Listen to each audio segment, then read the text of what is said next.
Breaking tonight, a new battle on the campaign trail, this time between Republican frontrunner Donald Trump and a candidate on the rise, Senator Marco Rubio. It started at the last debate when Senator Rubio accused Mr. Trump of lacking foreign policy credentials. The fight has been simmering for days, and in just the last hour, we heard from Senator Rubio again.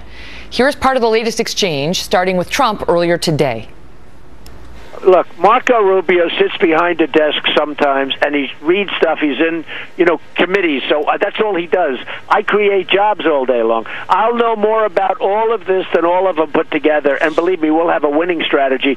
If Marco Rubio's good, how come we're doing so badly? Marco Rubio, he's like a kid. He shouldn't even be running in this race as far as I'm concerned. He's a kid. We need to have someone who has real thoughts about and depth. Are you saying Mr. Trump doesn't have those real thoughts? Well, if you watched the debate last week, I think that answers itself. When the debate turned to policy, he stood silent for 23 minutes, and that's why he had such a bad debate. That's why he's now reacting the way he is and continuing to offend anyone who criticizes him. He's very thin-skinned, obviously. He's very sensitive to criticism. But he can't have a conversation about policy because, quite frankly, he doesn't know anything about policy. Joining us tonight, Roger Stone, a former political advisor to Donald Trump's campaign for president. But we begin with Charles Krauthammer, Fox News contributor and author of the best-selling book, Things That Matter, which is now out in paperback. Charles, great to see you.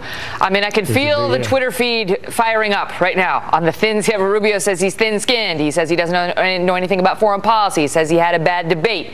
And now you hear the line of attack from the other side, from Trump, which is he's a kid. He sits behind a desk all day. He pushes paper while I'm out there creating jobs. And by the way, he has a terrible attendance record. Your thoughts? Well, first, I just want to assure you at the outset that even though I am a doctor, there will be no anatomical or surgical references in my analysis. I just want to allay your fears at the very beginning, because you never know when it can strike. Correct. Look, Trump has a lot of strong suits. Foreign policy is not one of them. And I think that his criticism is rather, well, unusual. All that Marco Rubio does is sit behind a desk and read. Well, you can actually learn something from reading and go to committees. Well, the committee is a Foreign Relations Committee of the Senate, where you get witnesses like Henry Kissinger, David Petraeus, George Shultz, and others from whom one can learn. They've all been there. They know a lot. They have seen the scene, and they have a lot to impart. And as the concluding part of that argument, which is I've created a lot of jobs. I'm sure Mr. Trump has created a lot of jobs, but that's a complete non sequitur when we're talking about what's America to do in Syria. But you know he has an answer for that, too. He says, I'm going to appoint the next MacArthur. I don't need to know all of this myself. Hugh Hewitt asked him, do you know the difference between Hamas and Hezbollah? Is that important? And he said, It doesn't matter to you yet, but will it? And he says, well, it'll matter when it's appropriate. I'll know more about it than you know, believe me. Look, first of all, the idea that we're going to appoint a MacArthur, what an idea. Why didn't anybody else think about that? This is a remarkable innovation in foreign policy, to appoint really smart people. That's what presidents have been trying to do for 200 years. Some succeed, some don't. And to say that it doesn't really matter what I think, I'll learn it up.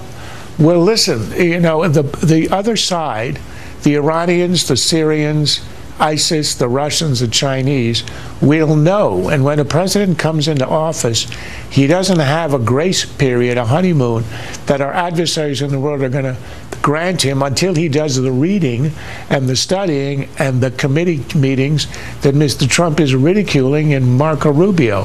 He's going to have to be up to speed, and they will be tempted to take advantage of a novice in the Oval Office from day one. What do you make of Trump's line of attack now that he's unleashing that Rubio's just a kid? Because you hear that from, people other than Donald Trump, that Rubio projects, not only is he young, that he projects young. That was the same criticism of John Kennedy. He was very young. Obama was relatively young. We've had young presidents in our history. That doesn't tell you anything one way or the other. What you care about is the depth of experience and knowledge, irrespective of age. If you've been studying foreign policy, you've been looking at it, you've been thinking about it for a dozen years, that is worth more than birth years. That's how you measure a president, and what he knows, what he would think, how he would approach the Middle East, how he would approach the challenges from China, from Russia, and elsewhere. And not how old he is. I think it's completely irrelevant. Do you think that this is, I mean, this latest dust-up suggests that Trump views Rubio as the top non-outsider challenger, the main establishment challenger he has? I happen to think if that's his analysis, it is probably correct, because I think Rubio, on paper, has the best presentation to face, say, a Hillary Clinton for the Republican side. And in terms of his eloquence, depth of knowledge, everybody saw it in the first and the second debate, in which he could express himself on practically every issue with authority and even in some cases with passion. So he is a very presentable candidate in that sense, and I think he's likely to emerge out of the so-called establishment lane. But Trump has been pretty rough on everybody else who's been rising in the polls, namely Carly Fiorina and Dr. Carson, whom he called an okay doctor, so-so doctor.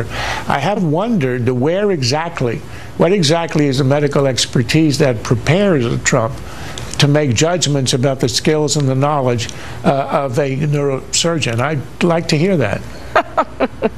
It was a funny moment at the debate where Carson turned to Trump after Trump had offered his thoughts on vaccines and said, "You're an okay doctor, too." That was his best line of the night, yeah. Dr. Carson, great to see you. Dr. Krauthammer, always a pleasure. Thank you. Well, Roger Stone is also with me now, used to work for Trump's campaign. Roger, good to see you. So let's speak about that Rubio's accusation here, that Trump knows nothing, he says, about foreign policy. Yeah, well, that's obviously wrong. Trump very clearly has outlined a number of bold strokes in terms of foreign policy. He knows, for example, that we need to rebuild our military. He is a big fleet man. He's a builder. He knows that ISIS needs to be crushed. He knows that we need to re-engage the Russians to improve the balance of power in Europe. He's not going to get down in the weeds like a Washington insider. Is it in the weeds to not know Hamas versus Hezbollah? He knows they're both evil, and he's committed to crush them, which is more than you can say for the current president. Okay. What about the accusation that you heard from Rubio tonight?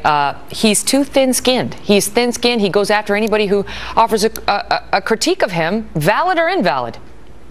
He's very tough. There's no question about it. But I think it's time for a tough president. It's time to put aside No, that's not what he was saying. He was saying he's thin-skinned. That he, you know. Yeah, I don't know. I mean, we talked in the last segment about just today. He went after the New York Times. He went after Politico. Of course, he went after Fox, as he's been doing. He went after CNN.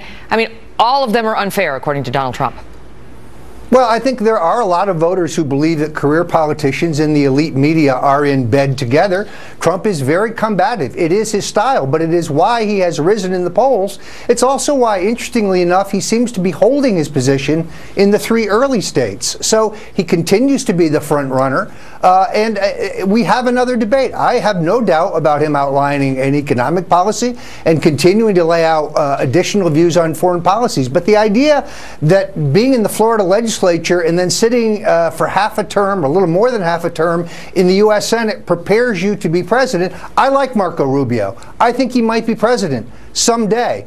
Donald Trump is running for chief executive. He has run something. He's run a multi-billion-dollar company. We're talking about somebody to run the federal government. It would be an Eisenhower-style administration. In other words, Trump believes in choosing very good people and following their expertise. I want to ask you about Fiorina, too, but I do deny ever being in bed with Politico, the New York Times, or CNN. I've never seen one of those in my bed. I swear. I want to ask you about Fiorina. Me either. Obviously, she's surging in the polls because the Republicans believe that she bested everyone in that debate. Do you see that lasting? No, I really don't, because what it's brought with it is a scrutiny on her record. Between the layoffs, the outsourcing, now substantial evidence that she may have skillfully evaded sanctions to have HP do business in Iran, the fact that Barbara Boxer, using these very issues, dispatched her so easily in California. I think the bloom is off the rose. Plus the idea that she is an outsider. While it's true she's never held public office, she was the chief cheerleader for John McCain. There is the ultimate Washington insider. What do you make of Trump's flatlining in the polls? I don't believe he's flatlining. There has been some receding in the polls, but Megyn, it was 10-1 in the last debate. Here's the point people don't realize. He has decimated Jeb Bush. Even the Fox poll, when you asked who won the debate, 2% said that Bush won the debate. So Jeb Bush, who was thought to be the front runner, who was thought to be the guy who was going to take on Trump, has been destroyed by Trump. But more people believe that Donald Trump lost the debate than anyone else. The Republican voters said Donald Trump lost that debate, not Jeb Bush. Trump. Again, this race is still fluid. Trump maintained his lead. I thought he destroyed Bush in the debate, and that was his goal. He went down 8 points in the CNN poll. But his goal was to destroy Bush and eliminate him as a contender, and I think he's done that. Okay. Roger, it's great to see you. Thank you for having me. We appreciate it. Also tonight, a school district refuses a request to close for the Muslim holidays and wait until you hear the threat that followed. Brian Kilmeade is here with that story. And then, is the Clinton campaign